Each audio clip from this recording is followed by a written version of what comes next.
for October 17th, coming to you from Meadow Mill. I'm Amanda, and this is Alan. You can join us here every Tuesday at 12:30 for your weekly news roundup and a discussion of current events.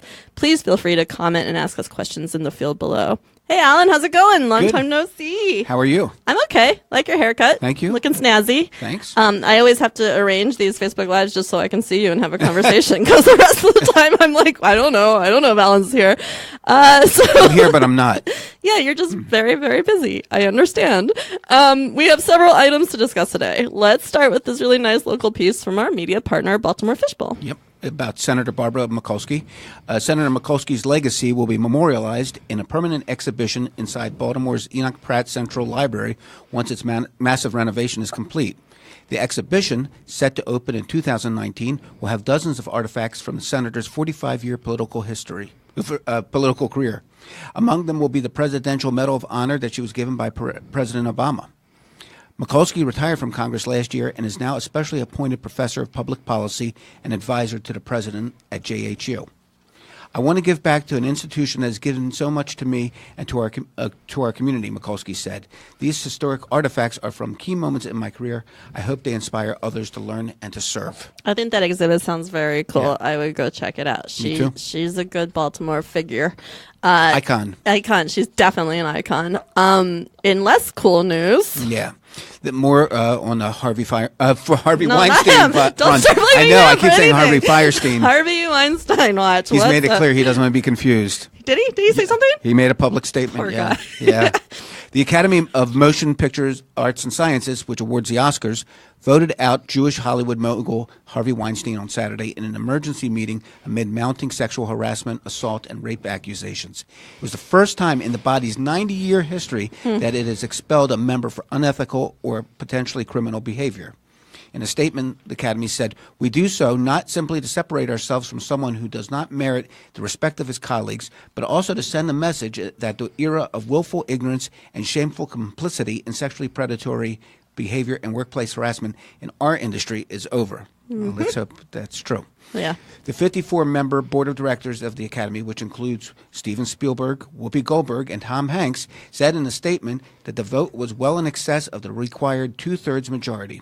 On October 8th, Weinstein was fired from the movie production firm he started in 2005, the Weinstein Company. You'd think they would have had to kick someone out before. I'm kind of surprised. Yeah. So meanwhile, yes, filmmaker Woody Allen said he was sad for both Weinstein and his alleged victims and hoped that the scandal wouldn't lead to a, quote, witch hunt atmosphere. The whole Harvey Weinstein thing is very sad for everybody involved, Allen said in an interview with the BBC.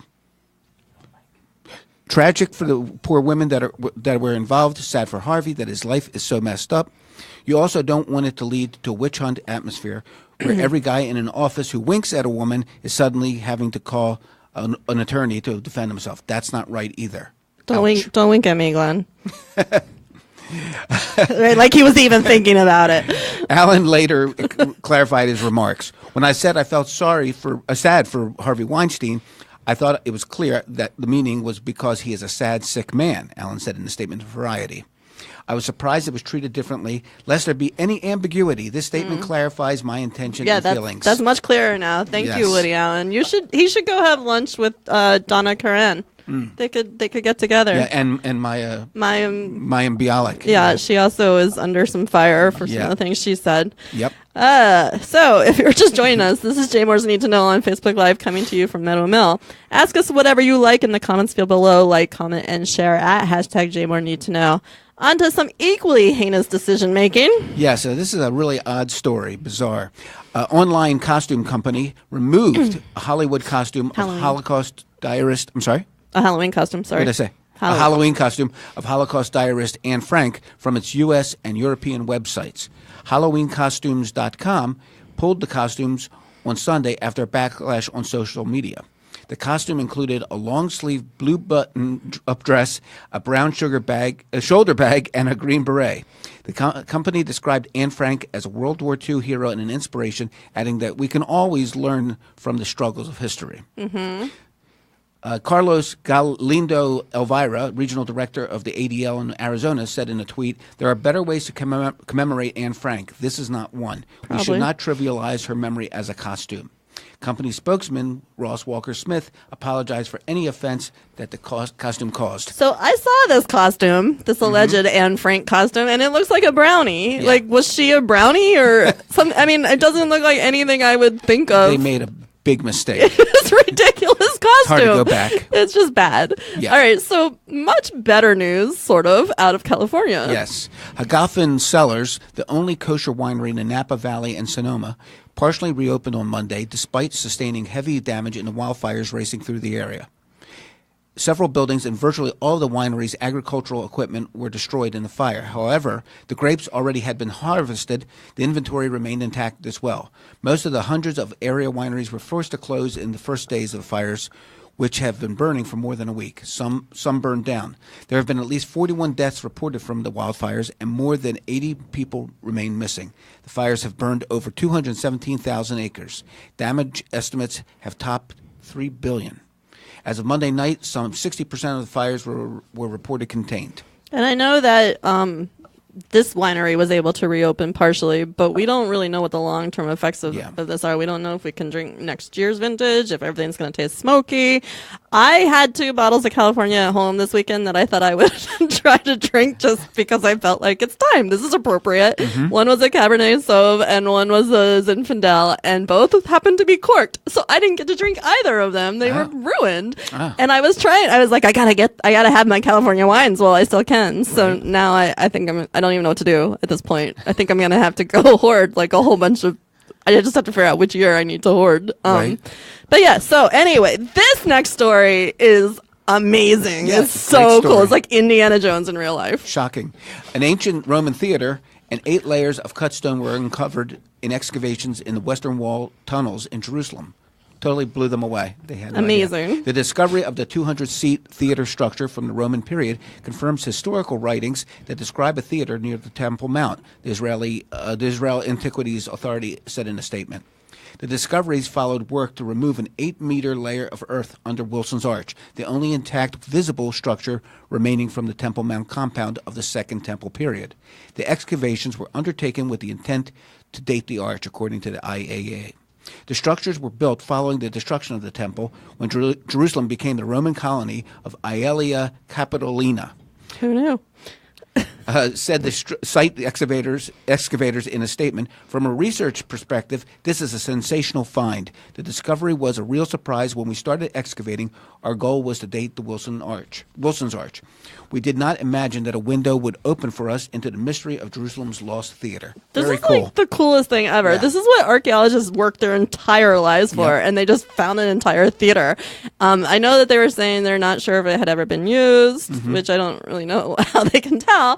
No They have their indentions ways. in the little bleacher seats, but incredible. or that it was maybe the government meeting spot. This is just like super cool. And I know there had been rumors for years that this thing existed. So you'd sort of think that they would have maybe intentionally been looking for it, but Maybe they'll find other things as well. You right? never know. Who knows? Yeah, All it's very right. cool. This is Jay Moore's Need to Know on Facebook Live, coming to you from Meadow Mill. Ask us whatever you like in the comments field below. Like, comment, and share at hashtag Jay Moore Need to Know. We'll be done in a few minutes, but first we have a couple cool honors to celebrate. Yes. This one is also a little shocking in a different way. Israeli race car driver Alon Day has won his first NASCAR championship. Woohoo! Who knew Jews in NASCAR? Now they do. Now it's right. okay. That's right. Day finished first in the standings in the Auto Racing Group's European Series, which ended on Sunday with a race in Belgium. The Israeli was fourth in the race. He only needed to complete the first lap to take home the title after being well ahead in the rankings, according to the Times of Israel. It's such an amazing feeling, he said on motorsport.com. We were trying so hard for the past 3 years to win this title. We won so many races, but never the championship. Day, 25, who grew up in Ashdod, did most of his training on computer screen simulators because Israel did not have a motorsport racetrack until this year. See, it's not so bad when your kids play video games all day. Sometimes they might grow up to win NASCAR. You never know. You never And know. more cool news. Yes, an Israeli computer scientist and an American opera director with Israeli parents were among the winners of this year's MacArthur Foundation Genius Grants. Regina Barzilay, 46, is a computational linguist based at MIT whose work includes training machines to understand different languages. Her research helped decipher part of the Semitic Ugaritic language by mapping it into Hebrew. That's amazing. Yuval Sharon, 37, whose Israeli parents moved to Chicago when he was born, is founder and artistic director of The Industry, an LA-based production company.